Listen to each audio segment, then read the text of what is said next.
અંકલેશ્વર જીઆઈડીસીમાં સાઈ પ્રતિક residency બંધ ફ્લેટમાં દાગીના રોકડા સહિત 1.29 લાખની ચોરી કરી ફરાર થઈ ગયા હતા. દંપતી ફ્લેટ બંધ કરી નોકરી ઉપર ગયા હતા. ધોળા દિવસે તેમના બંધ પડેલા ફ્લેટમાં ચોરીને અંજામ આપ્યો હતો. ઘટના અંગે જીઆઈડીસી પોલીસે ગુનો નોંધી તપાસ શરૂ કરી હતી.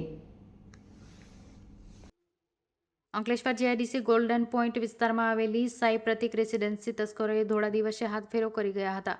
ફ્લેટ નંબર A202ના રહેતા તીર્થ અનિલકુમાર પટેલ મૂળ મહેસાણાના વતની છે.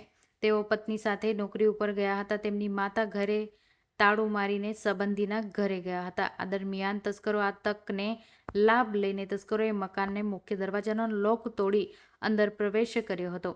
ઘરમાંથી તસ્કરોએ રોકડા ₹30,000 અને સોનાના ચાંદીના દાગીના મળી કુલ કિંમત ₹1.29 લાખના મત્તા ચોરી કરી ફરાર થઈ ગયા હતા. આ ઘટના અંગે જીઆઈડીસી પોલીસે ગુનો નોંધી તપાસ શરૂ કરી છે.